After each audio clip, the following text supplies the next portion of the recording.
We all know that Amazon advertising has a lot of targeting options, such as auto campaigns, product and keyword targeting campaigns, and amongst them, different ad types such as sponsored products, sponsored display, and sponsored brands, each with their pros and cons. But I feel there is this one particular targeting type that is not getting too much attention that it deserves, and that is the category product targeting ad type, which in my opinion combines the benefits of both manual and auto targeting campaigns. So if you are looking to run effective category ads that can increase your sales and lower your ACoS, stay tuned.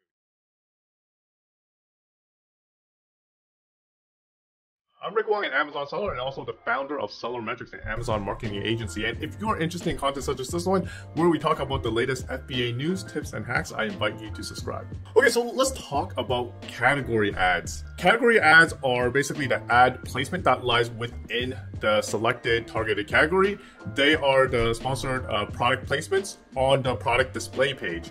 Hence, it is in the product targeting option under the manual targeting. In this video, I am going to mainly talk about two things. First, we're going to talk about why I think categories are a great set of ads to run in your Amazon PPC campaign portfolio. And second, how I will go about creating them and the best practices. So let's just use sponsored products, for example. So this one right here is the sponsored product. This is where we create a new campaign for SB. And to select the category ads, you're going to go to manual targeting, product targeting, and then you are going to select categories. So you can select categories in individual products. So individual products, you have to enter like a specific ASIN to target, while category, basically you just allow Amazon to advertise on all the ASINs on a particular target. So let's just search for the category. So I think there's probably a category that is like cat condos, cat trees. Okay, close enough. So if I were to type in cat trees, I should be able to see this particular, yeah, there we go. It has like a very strictly defined category. So basically it's very relevant to the product that I just searched for, the cats. So if I were to target this, the cat trees, basically I'll be advertising in this area for all product listings that are within this cat trees category. So that's the power of this. And another thing about categories target is not only for sponsored products. So the ad type I just showed you right here is only for sponsored, the ad area I only show you for sponsored product, but you could also do this for sponsored display and sponsored brand. So the sponsored display ad type, the ad area would be here. So you could also like advertise for the sponsored display placement and also for the sponsored brand placement, which lies over here, and the sponsored brand video placement, which would be located right here, right? So the great thing about this is that not only you target a whole bunch of ASINs in a particular category that is very close to your product, but you can also scale out to the multiple ad types. Okay, why I think these ad types are really great, because it's basically a midpoint intersection between your auto and manual campaign. You could basically liken it to fishing. So with the auto campaign, basically you're fishing in like a wide area, right? For example, entire lake. For the manual campaign, maybe you're there to pick out specific fishes, very, very specific targeted areas, while category, right, allows you to target a particular section of the lake. So it's a very powerful because it's basically a midpoint between your auto without being too broad and your manual without being too direct. And because of that, a lot of times your ACoS in your category ads are lower than your manual ads, because you're giving the space for Amazon to basically target much wider than your manual product targeting ads. And another like added benefit is that, you know, when you're running auto campaign, one of the main reasons why you want to run it is basically the ability to discover new keywords or new product display page. So with this category, especially sponsored product, you're able to like scale out and harvest new ASINs that you could put in your manual targeting, product targeting campaign. So an example of like the data that I collect from a category campaign, you can see it here, right? So you can see like within this particular exercise ball category, right? I could see that I have converted for these particular ASINs, especially the ones I converted by 2 or more. These are very high quality ASINs that I want to put in my manual campaign and continue to scale out and continue to target these particular product listing pages, so we could also continue to reap this the sales off of these specific targets. Now let's talk about how to actually run them and create them in your Amazon ad console. So how you're going to do this is that you are going to your ad console, create campaign, for this particular example, I'm gonna first try for sponsored products. In my opinion, I personally like to test it with sponsored product first for category ads, then maybe expand to brand and display. That's because a lot of times sponsored product ads has a lot more inventory than like these two different ad types. And a lot of times if you're successful in sponsored product, there's a good chance that you could be also be successful in sponsored brand and sponsored display. But it can't be said that if you're not successful in sponsored display, doesn't mean that you won't be successful for the sponsored product category ad types, because the sponsored brand and sponsored display ad types are just much more trickier than sponsored products. So if I want to create a category ad type, I'm going to go to sponsored products first, and then under the category, so I'm going to say I'm going to advertise for my baby mount right here. I'm going to select manual targeting, and then I'm going to select product targeting. Here, it's going to give you this category suggestions, right? In this case, it doesn't seem to be doing that. So a lot of times there's some products out there that are very related to the categories that Amazon has. The example I give right here, the cat tree or cat condos, is very directly 100% related to the category that is available to target within the categories available on the Amazon advertising platform. So this is obvious. So if I'm actually selling a cat tree, right, then I would put my product under the cat category, and I'm very comfortable that it is a very related product. But there are times where number one, maybe you don't know much about the product, or two, you just can't find a direct category match. So what I would do in situations such as that, basically I'll kind of find the categories by doing a reverse search on Amazon. So what I'll do, so this is the product I'm selling, right? This is like a baby mount. And the main keywords for this particular product would be baby shelf mount. I'm gonna like type this in. So here I'm going to pick maybe like 2 to 3 of my competitors and see what their category is. So let's see what our category and also the competitors' category is. And then those are the category that we would target. Surveillance and housing and mounting brackets. Okay, so like just looking at 2 of the competitors, it seems like the closest category that my product fall under would be surveillance, housing, and mounting bracket. So this is the one that I would probably would target.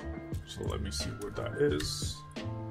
There we go. So I would add that, and the suggested bid seems pretty reasonable. So I was just gonna keep that. And you see, like there's a lot of times there is potentially a decent amount of categories that is related to your product. I would make sure to limit that no more than 3, only if they're really all 3 is really relevant to your particular product. So you can see like these 2 right here, cross-related items that are related in these 2 categories that you could potentially advertise for. But all in all, I would not put too many categories in this to target in these campaigns, right? It allows you to basically zero in and basically able to correctly attribute your product to the correct category. So you want to be really specific for these targetings.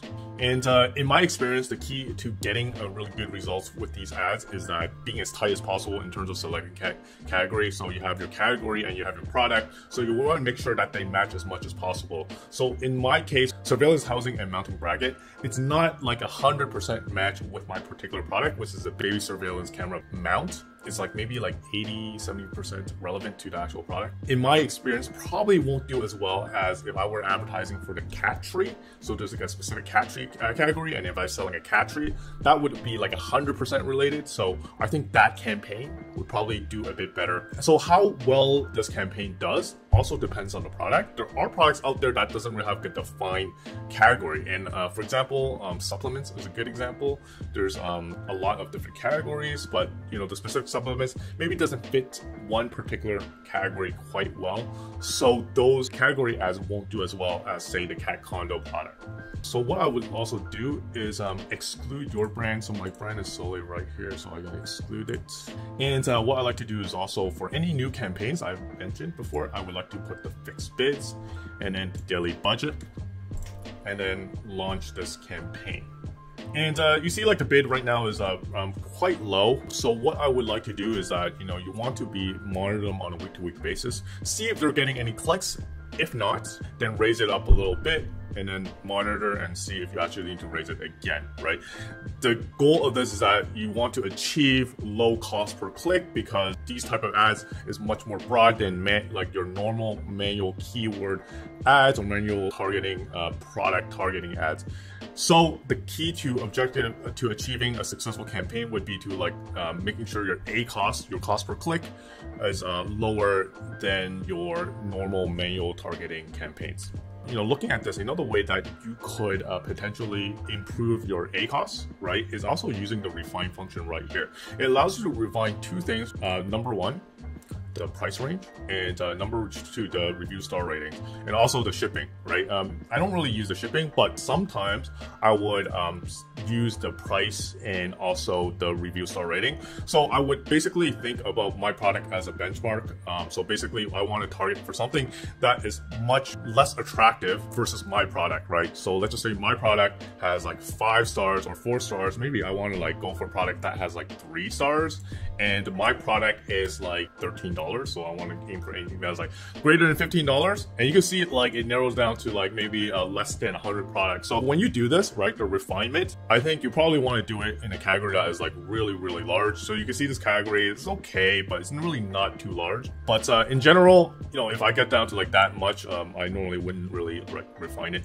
So that's like another option that you could potentially do. And when you refine it, you could like potentially test it out. You could add this product category, so you can see like I am targeting for all the product display ads in this category. I could also refine it, let's just say and also 3 stars, and then I could give it a specific bid for this refinement. So in this situation, maybe I want to bid yes, 72 cents, right? It seems like I probably have a better shot by targeting this particular refinement than just like broadly you know, advertising for the entire category itself. But that comes in cost of like the normal number of impressions, because you're only like advertising for up to 50 products versus here you're, you know, advertising for up to like 2,000.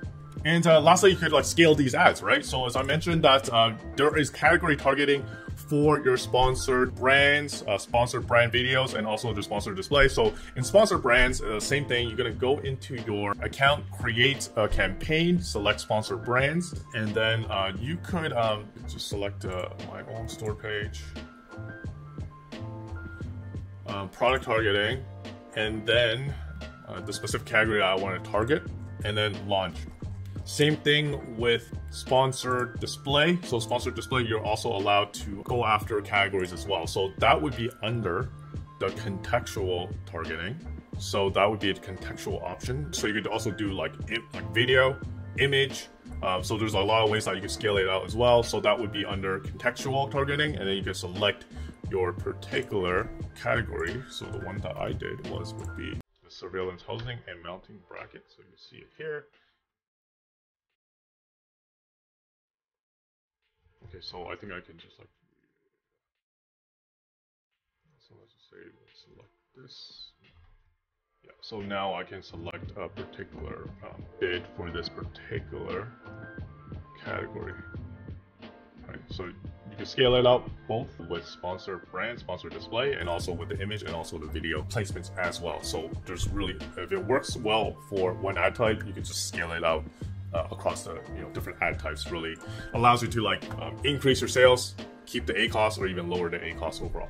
And one of the key benefits is actually the information that you collect from it. Once you like run the campaigns a while, so I think I show you this particular screen. So basically the data you could collect it, any converted ASIN, you could basically just move them to your manual product targeting campaign for a specific ASIN. For us at SellerMetrics, we actually use our own software to create rules that would help harvest these ASINs in the category campaigns into our manual ASIN specific campaigns. So let me show you how this is done.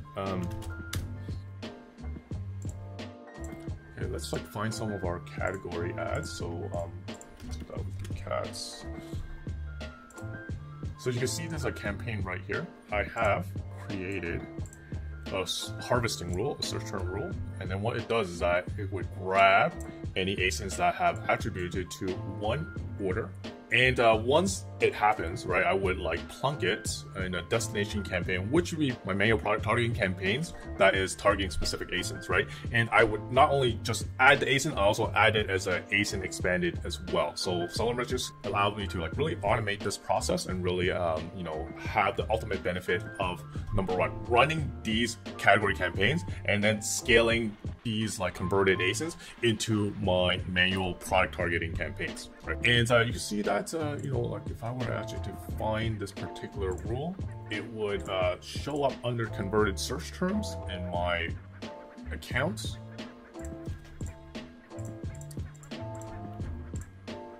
Right, and you can see like these ones have attributed to at least one order, and you can see like the rule right here, and you can easily push them into your manual ASIN specific campaigns. You could also put them in multiple destination campaigns as well. So if you just have like a maybe sponsored brands product targeting ASIN specific campaign, you could also push it in there as well. So our software, SellerMetrics, also comes with a 14 days trial. Feel free to give this a try, and I will put the link to our software in the link below. I hope this video would give you confidence to give this ad types a try, as I have explained how these category ad types are beneficial to your campaign portfolio, and I also show you how to create them and scale them out. Lastly, if you're an Amazon seller or brand and want to grow your business, schedule a call with me with the link on the link below. We are an Amazon marketing agency that helps our client grow their business profitably. Until the next video drop, happy selling.